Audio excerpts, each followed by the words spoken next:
Take care of it. Sally and I are very excited to be here. We've looked at different opportunities over the last few years, and Sally and I would sit down, and it didn't seem to be the fit. Wasn't where we wanted to live.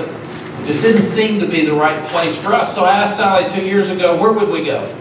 She said, I'll coach with you, I'll travel with you 3 different places. I'll go to Hawaii, I'll go to the Bahamas if they start football, or I'll go to Chapel Hill. And those are the 3 places that I would go. So thank you, trustees, for trusting us and giving us this opportunity. Thank you, Chancellor. Thank you, Bubba. We're really, really excited about this. You start asking yourself, why coach again? Maybe you've done enough. And you start looking at being out a few years, and you really miss the players. You miss the relationships with the players. And you miss, as I look over to Dwight Hollier, Rick Steinbacher, Corey Holliday, Clint Gwaltney, you miss having a piece of their lives and being so proud of them. When we came back for the Hall of Fame celebration in August, to see so many players, and Sally was talking about doctors and lawyers and guys who had been successful in so many areas, and just to think that you had a little piece of that success is something that's really, really special. And you miss having a staff. ESPN was so good to me, and I really enjoyed it. It was a great transition from coaching, and I got to watch games, I got to call games, I got to spend time with coaches and players, and it helped me because I learned so much more about the media than I knew before, and I think I can handle my relationships with media better now because I understand your job better, and it's a lot more difficult than coaches think it is, by the way. But also the fact that I was able to see so many different places and what they were doing in football and how they were handling their kids and practicing and calling their games, and that was important. So I can't wait this afternoon to meet the team. This team has a void. They lost their coach. They had some very difficult games this year. Well, Sally and I have a void because we haven't had a team for a number of years now. And this afternoon, when we meet that team, we will fill their void for being their leaders and their coach, and they'll fill our void for needing a team. And then we'll have to work in a number of areas. We'll have to work to communicate very quickly, because a lot of times men don't communicate very well. We keep all of our feelings, and women can talk, and they all get along with each other. We got 2 daughters. I asked them in the morning, what are you going to do? And it takes 45 minutes to get through with what they're going to do. We asked our 2 sons, got anything to do today? No. Asked them in the afternoon, how'd your day go? It's fine. Anything exciting happened? No. I'm going to go watch TV. So we have got to get this group to communicate with us starting today. And after you communicate, you learn to communicate with each other, then you can build up some trust and respect. And those are easy words, but they're very difficult to do. And it's something that you've got to really work at. And then I went to Iraq in the summer of '08, and I spent 10 days on the front lines. And I learned that we've got 19-year-olds over there fighting for our freedom. And I asked the General Odenero, who's in charge of the Iraqi military group at that time, I said, why do they come? Why are they here? He said, we have a common purpose. And our common purpose is very important to us, and that's to keep our country safe. So with the guys this afternoon, we'll learn to communicate. We'll talk about that. We'll start building some trust and respect because we want them to fill our void, and we want to do the same for them. And then at the same time, our common purpose is for them to have a great experience here, for them to learn to be better people when they get out of here and have a wonderful life afterwards. And we want them to win. I've tried that both ways. And winning's a lot more fun than that other stuff. It's not even close. It's not even in the same ballpark. And then I want to meet the coaches that are here, the staff that's here. They've worked really, really hard. And those kids played hard this year. And then I want to reach out to recruits and high school coaches and all of those things that we have missed. We had a great relationship with the high school coaches when we left here. And that's something we will renew, the ones that are still out there, and we'll get to know the new guys, because that is such a key to getting better. Our team was probably 90+% from the state of North Carolina when we left. And you want to go to school where your parents and your high school coach can see you play, your friends can see you play. You want to go to school where when you get through, you can get a job in an area where you've been popular and made a name for yourself on the football field. So it's really, really important for their futures. If they want to build a life in this state, go to the University of North Carolina. Get a degree from one of the best academic institutions in the country where the faculty is unbelievable. People know it's hard when you get that degree. And go play in front of people and fix a struggling program. Come out here and help us get this thing back on track and fill those seats. And that's very, very important as we start looking through. The only tough thing about this decision, it was very quick. We had to make some quick decisions, and I'll talk about that in a second. But the tough thing was, I like Larry Fedora. I have respect for Larry Fedora.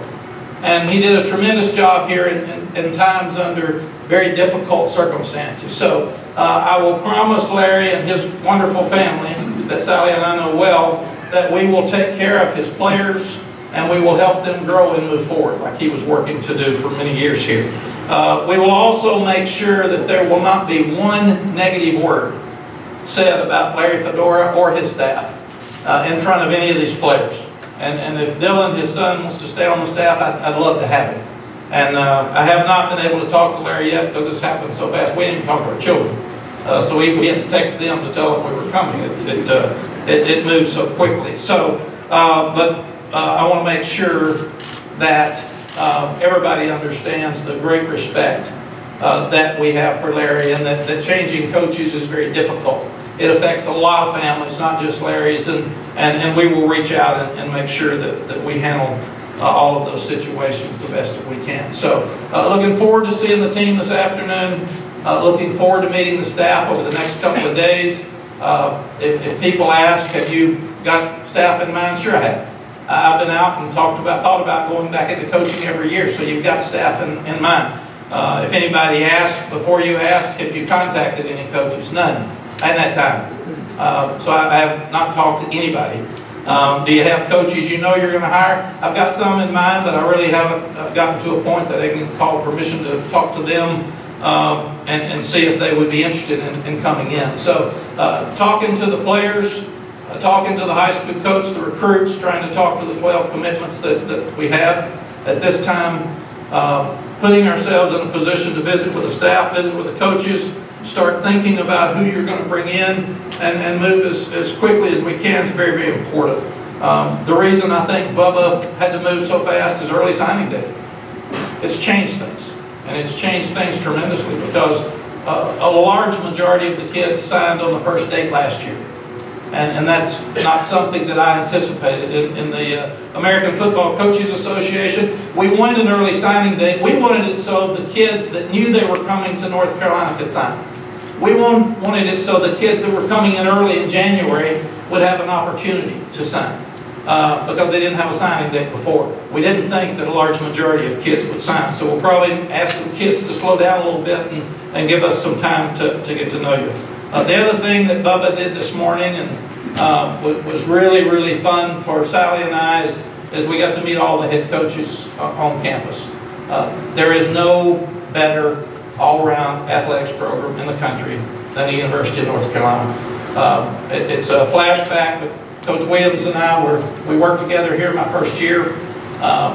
We've stayed very dear friends. Our sons and daughters are tremendous Carolina fans. Got me in trouble some in Austin. I had to keep their mouth shut. When Roy would come to play, they'd say, "Can we get tickets?" I said, "No. You can't wear Carolina blue sitting next to the president of Texas. You can't do that." And I said, "Can you go and keep your mouth shut?" And they said, "No, we can't." I said, "So you don't get tickets." That's just it as we look through. But meeting all those coaches, and so many of them are still here. It's amazing the success they've had and the longevity that they've had, and it shows you how special this place is. So, and the last thing is, why come? We had a relationship with Bubba. We trust him. That's so important. We were in a position where we didn't have a team. We didn't have a game coming up. We didn't have a bowl game. We didn't have to ask anybody's permission. I've done a whole lot of contracts. We're at a point where we didn't have to ask for the world to leave somewhere to go. And we wanted to coach. And we wanted to coach here. And Sally kind of cutting up about Hawaii and the Bahamas. This is really true. this is the only place that we would have gotten back in coaching to do, because the place is so special to us. We love challenges, and with this opportunity that the trustees and the chancellor and Bubba have given us, it gives us an opportunity to fix things, and we love to fix things. So, Steve, any questions? So we have 2 microphones. Matt, Davis, I ask that you wait for the microphone. When you get the microphone, I'll call on you.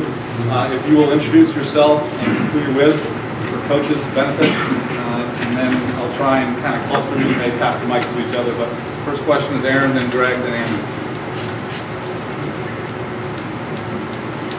Aaron Beard of the Associated Press. I guess, was there much hesitation? It sounds like you've been thinking about this for a long time, and it was something you wanted to pounce on. Did you have any hesitation taking this job? Aaron, we really didn't, because we had discussed it every year. And we'd interviewed for a number of jobs. It was never public, because I was still working in Texas, and they knew it. I was still working at ESPN, and we thought it might disrupt our job there if any of those were public. So we asked the universities to keep it private with us. And each year we would walk out of the interview and say, you know, it just didn't feel right. So we didn't know that this would come up. We didn't know that it would feel right. And when it did, I asked Sally, because she's put up with a lot with me in coaching. I said, what do you think? You want to do this? And she said yes. So we moved very quickly to get here, and like I said, we got a full plate, because we haven't been able to do anything. I just threw a bunch of clothes in a bag and headed this way. So somebody asked me this morning, how long are you going to be there? And I said, the rest of my life, I guess. I don't know. I don't think I'm going back, since I have to bring me some clothes, or I'll have to buy something here. So, but it was not a hard decision, because of all the things I mentioned. We know this place, and we know you can be successful in football here. And Austin and Chapel Hill are where we have more friends than anywhere else in the world. So it was a very easy move for us. One thing too, if you have a question for either the Chancellor or Bubba, let me know that. Let's try and get most of the questions for Coach first. Greg Barnes in South Carolina. Mack, what is your vision for this program, and how is it different, if at all, from the first time you're here? Greg, I remember that to Dwight Hoyer this morning, that he was in the first meeting I had with the new team when I was here before. And I said, you remember what I said? I don't even remember what I said. And he said, yeah, it's really cool. And I said, well, you need to tell me what it was that made you feel like it was cool, because I want to be cool for these kids this afternoon. You don't win because you want to win. Everybody wants to win. You win because you go through a process of getting better. And that process is discipline to start with. You got to go to class. You got to do little things right in your life. You got to eat right. You got to sleep right. You got to exercise. You've got to put yourself in the best position you can be in. And then it's the coach's responsibility to help you get advantages against your opponents. So why hire a coach if I can't help you, Greg, get to the passer better? Then I'm not going to have respect for my defensive end. So assistant coaches have to do a tremendous job of helping the player learn to get better. And that's protecting the ball. Football is an easy game that's complicated by people. And protect the ball. Hold on, we all say it. I get sick of the ESPN was so mad at me. I'd go in to interview these coaches and I'd say, what are you going to do to win the game? I said, well, protect the ball, get some takeaways, win the kicking game. And so you all say the same thing. It's not complicated. It is. If you're protecting it better than the other team, you're going to win the large majority of the time.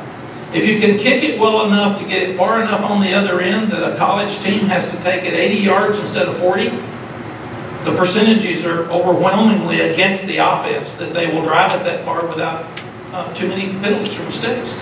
If you can have a team that's pretty much penalty-free, they're the ones that win. So our team knows those things. What we've got to do is make sure that we pull together. We all are heading in the same direction.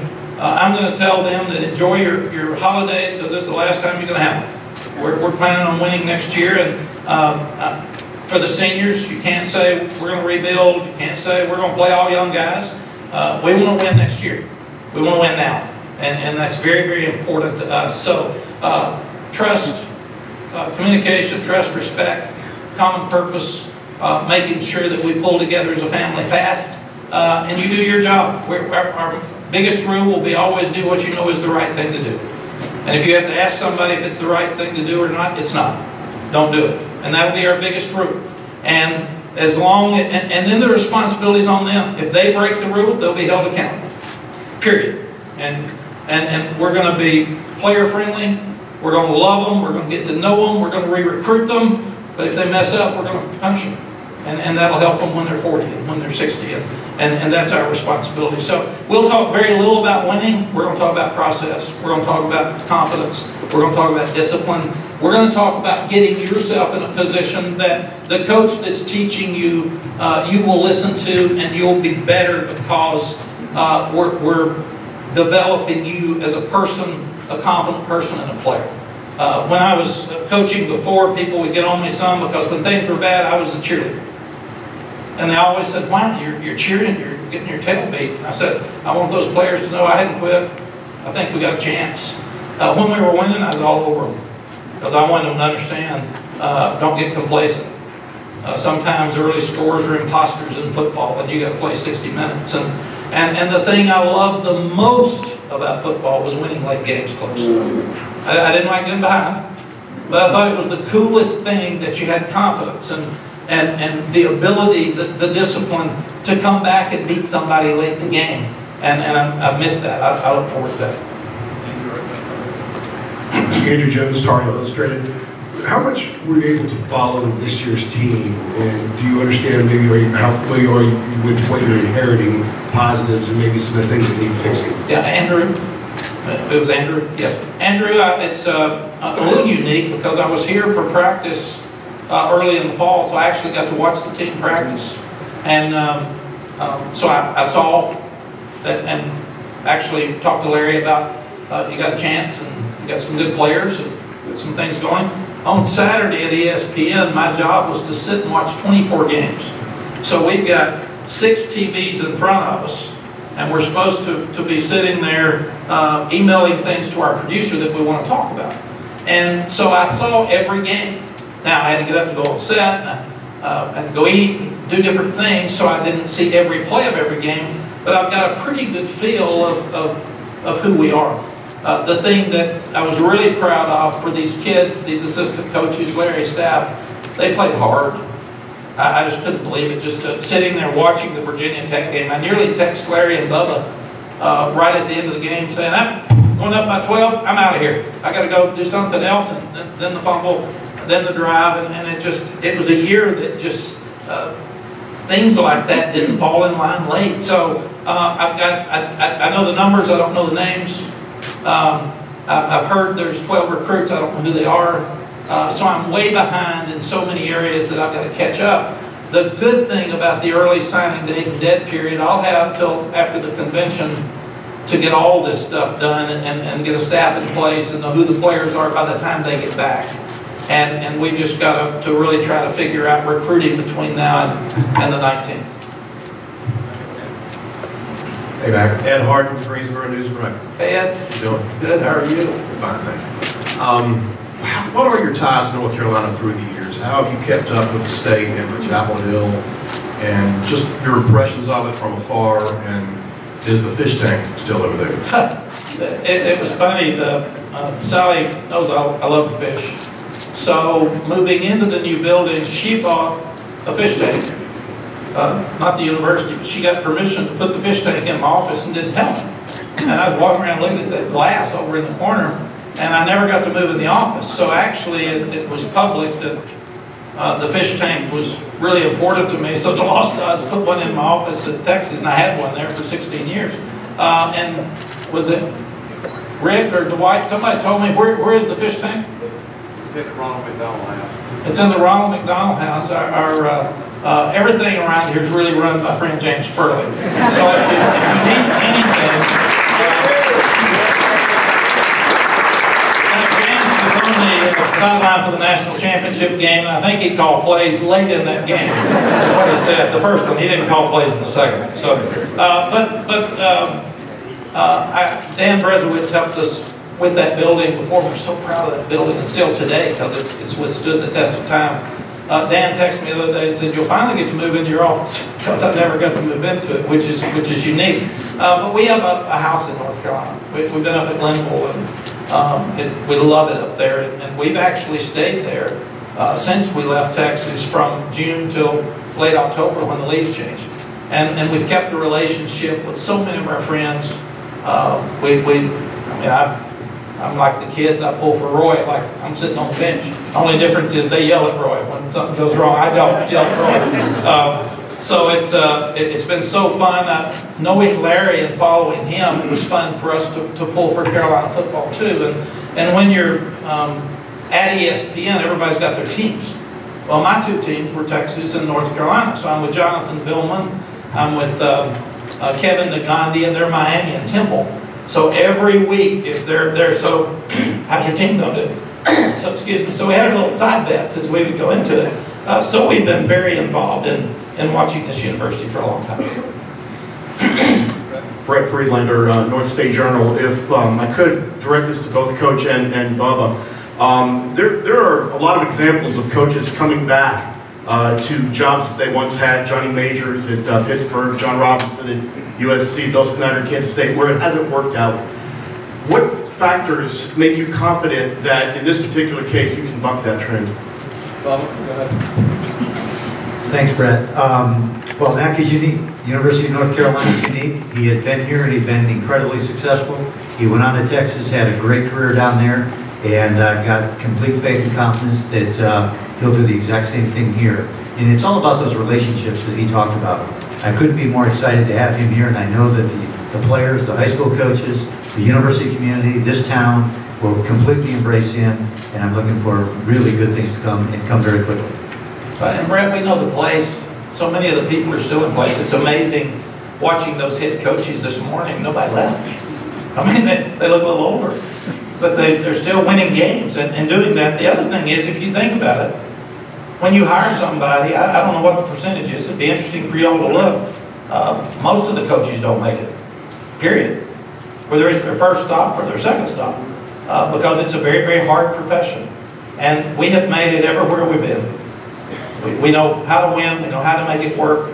The most important thing is the fit and the chemistry. And we have the fit and the chemistry here.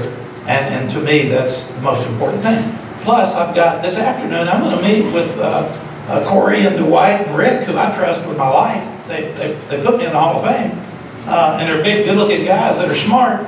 So I've already got somebody on the inside that knows the players. They know the coaches.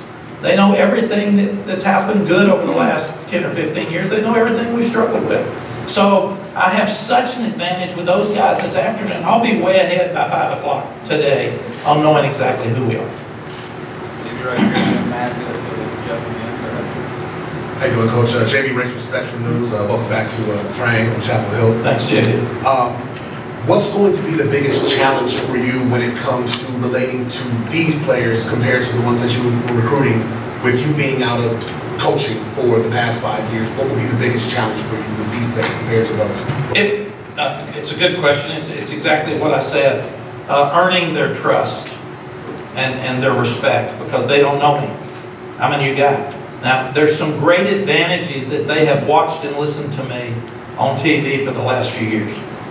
There's an advantage that they know I came here for their practice. So I think there'll be some familiarity with them this afternoon. But that's my job. I love kids. Sally loves kids. Sally's the best thing I've got about being a head coach, because she is the powerful person behind the scenes who doesn't want to interview, doesn't want to talk, but she'll pull the kids off to the side, and I'll find out more from her than I ever find out from them. And we used to do that in recruiting. She'd come and say, "You're not going to get so-and-so." I'd say, "Wait a minute, I think we're getting him." She said, "No. The mom mentioned to me 13 times, you're too far away. You're too far away. I'd love to come, but you're too far away." So the next morning, I'd say, "I think you're wrong." And we'd get in, I'd say, "Mom, what do you think?" "You're too far away." So it wasn't complicated. It made me mad sometimes that she knew more than I did. And she will come sometimes and say, "So-and-so's got a car, and his parents got him this car, and he just doesn't have enough money for the gas." And I'd say, "It's a brand new car. They bought him. He doesn't need gas to drive all over the place." So their way to get to me is through her. And I usually listen. Hey Coach, Jeff Bradley, WRAL-TV. Welcome back. I've had fun the last 24 hours looking through a lot of old file tape. The press conference you look older too, by the way. I know you were a child when I was here before.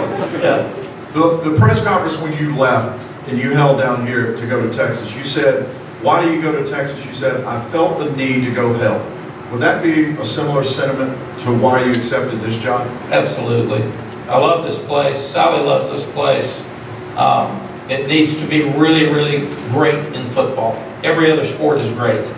So football needs to pick it up, and you know, you want to fix things. To me, it's more fun to fix than it is maintain. If you're maintaining, you have to be careful because you can get complacent, you can get bored, and we used to think winning 10 games was bad. You know, and we'd say that's the minimum. I can't. God, we only won 10, and that's not a healthy thing. And I'm so excited about starting over with young people I don't know. I know their numbers, I've watched them. I'm so excited about putting people around them that will help them, and me helping them get this place back where we all want it to be. I really respect the coaches that are here. Dave Doran texted me yesterday. David Cutcliffe texted me yesterday. I've done their games. I mean, I've called their games over the last few years, and they're friends. And I'm excited about putting teams out there to compete with their well-coached teams. And I love John Swafford as the commissioner. He hired me and brought me here. I like all the coaches in the league. Steve Adazio texted yesterday too. I love Steve. I hired Steve for 5 minutes at Texas. He sat in my office. He took the job. I hugged him. He walked out. He walked back in and said, Temple offered me the head coaching job, and I feel really bad about this. And I said, don't feel bad. Congratulations, go. So he has been on my staff for 5 minutes. But there's no question that I like a challenge. It energizes you. It keeps you up at night for a positive thing. And I love hiring staffs and putting things together. And it's just, I'm so excited. People say you can't sleep. I couldn't sleep anyway, so it works fine for me. All right, we got about 10 more minutes, and I've already seen about 5 hands. Keep it quick, please. Ross, and pass it over your left shoulder, please. Ross Martin in South Carolina. Obviously, you mentioned recruiting, signing day coming up. What's your general strategy for recruiting, not just for this class, but in the future, kind of the recruiting strategy and mission moving forward? You know, Ross, it's a great question, and I've got to get my 3 guys together this afternoon because I don't know any of the recruits. I don't know where they're from. I don't know who's still out there that we're recruiting because this all happened so quickly, and I obviously wasn't sitting around. I was pulling for the team. I wasn't looking at recruiting. So I'm further behind in that area than any other right now. So as soon as we talk to the team, the rest of my day will be looking at who's on the road, where are they, where do I need to go and get out immediately. So all of that will be a process that we will start immediately this afternoon. The strategy is get the best players you can. I'd love for, and I need to sit down with the guys and see what we need. You know, how many seniors have we got? What positions are we losing? Where did we sign good freshmen last year? Who can come in and play immediately? So all of those things are things that you think about. And to me, I'd love the large majority of our team to be from in-state for all the reasons I said. And then we used to go to Virginia, we used to go to Florida, we used to go to Atlanta. You go to different places out of state to get some players. But to me, you got to win at home first. You got to win in this stadium before we can go somewhere else and win. You got to win at home in recruiting before you can go out of state, because if the locals won't come, why would an out of state guy that's really good won't come? So we will go back to the same process we've used everywhere. And that's find the best players that are as close to your campus as you can be and build your program with them, and then add superstars from outside. Hey, Coach Brown. Patrick Wright from WFY. Hey, Patrick. Hey, welcome back to Chapel Hill. Thank you. My question is, what's the biggest lesson you learned in your time covering college football? Oh boy, the number one, that coaching is a hard profession. I've watched and I see. I'm calling the Clemson-Syracuse game a couple of years ago when Clemson lost the game late. and Dabo Sweeney's getting on that plane at midnight in Syracuse to get back to Clemson at 5 in the morning, and then he had to hop on a plane and go to a reunion for the halftime of the Alabama game in Tuscaloosa. And Sally and I sat and looked at each other. That we didn't miss. So it's really, really difficult. The other thing that I saw is coaching matters. It matters because you look at guys who even got into it this year. Scott Frost really struggled early. He coached that team so hard at Nebraska, they got better at the end of the year. Chip Kelly struggled early. The kids bought in at midseason. He finished really, really strong, beating USC. So coaching does matter. And it's so refreshing to me when I traveled this year for the Hall of Fame celebration for the year. But when you get around the guys that we had here, or Tulane or Appalachian, and they say, you probably don't remember this, but you told me this when I was a sophomore. And I'll never forget it. And I don't know if I told them that or not, but it might not be what I said, it's what they heard. So you have to be really careful starting this afternoon that every little thing you say and do affects someone's life. And that's a wonderful thing. And if you're not careful, you win so many games, you get into you. And you lose the fact that it's about the players, it's not about you. You lose the fact that it's about teaching them and growing for the rest of their lives. It's about their education. It's about the rest of our country in that way, in some ways. We need young leaders coming out of our football program.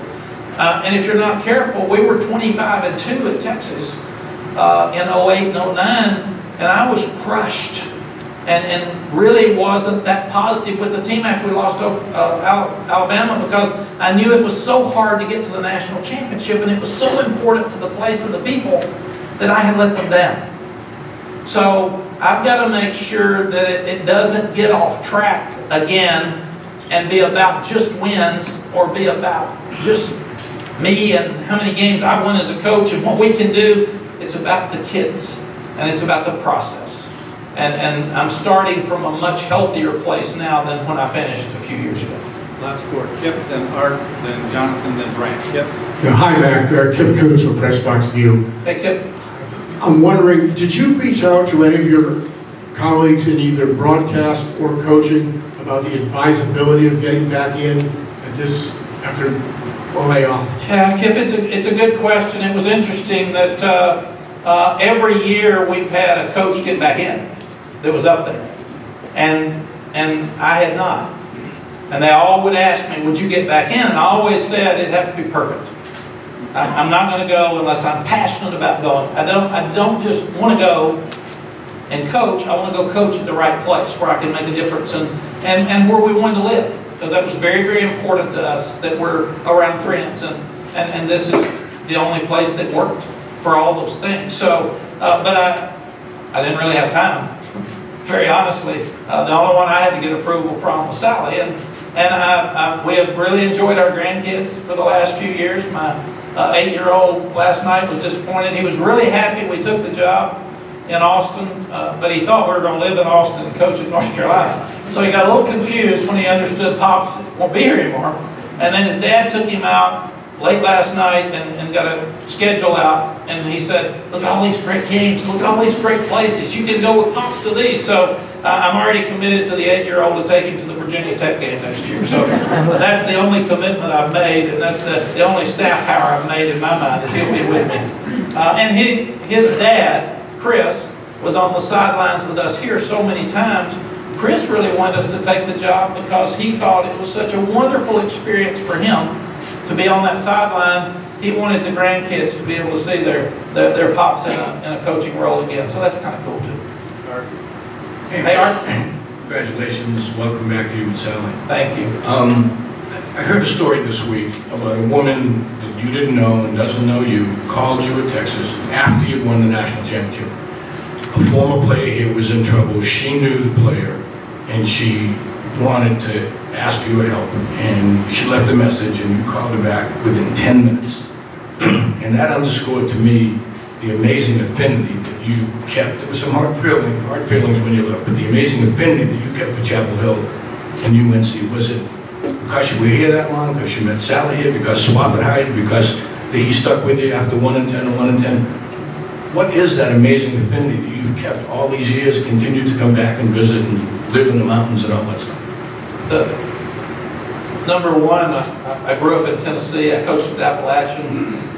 I coached here. We love the very few places in the world you can have mountains and beach this close together. Sally and I had a place at Figure 8 forever. We loved it. And we run down there as often as we could. Look forward to trying to do that again. Not for a while. Sally may go, but she can send me pictures. I won't be going. But the other thing is the affinity for your players. And first, John Swafford gave me an opportunity here when we weren't great at Tulane. So he took a chance. And it was a huge chance.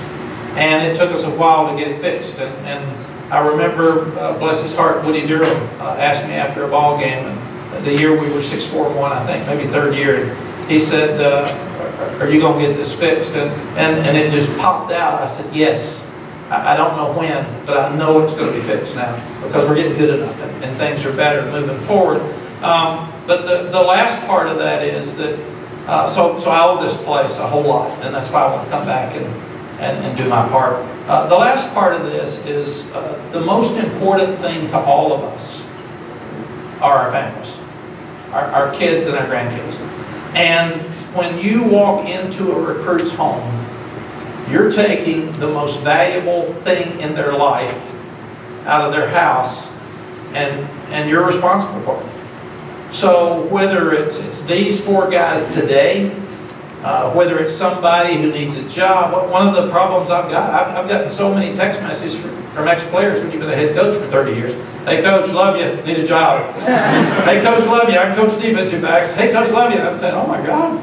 So I asked Corey this morning, can we have 20 assistant coaches? I need more. I need more room. There's so many requests. But you have that responsibility for a life. And it's been such a blessing for Sally and I, when they put you in the Hall of Fame and they say you've got a year to be honored. I said, what? Why? Why don't you just put them in the Hall of Fame? And they said, we want you to be able to go see staff, coaches, administration, and players that helped you get in the Hall of Fame and say thank you. And it's been so rewarding for Sally and I to see so many of the ex-players here in Tulane and Appalachian and Texas and go back and catch up and be so proud of them. And to me, that's given us more energy and passion because we did make a difference in so many lives that we can still do that and look forward to doing it again. Jonathan? Hey, I'm Mack, Jonathan Alexander with the News and Observer. I hope you're doing well. Hi, I'm Jonathan. Thank you. You mentioned, recruiting at home first. The perception, I guess, in recent years has been the very best recruits tend to go out of state, Clemson's, elsewhere. What do you believe is the key, or how do you convince those recruits to stay in state? Well, you got to be the cool place to be. And we were the cool place to be before, and we can be again. And I do think it matters that you are the state university. And there's tremendous support here. We got to get people back in these seats. If people want to win football games, come and show it. And you don't show up after they win. Come on, help us. Buy tickets and get back out there and show these young guys that in those tight games that they had, help them with a home field advantage to win those games. So we've got to get back on social media because kids are all over social media. We've got to make sure we have a great presence today in their lives because they're on the phone more than they're studying, I'm afraid, sometimes right now.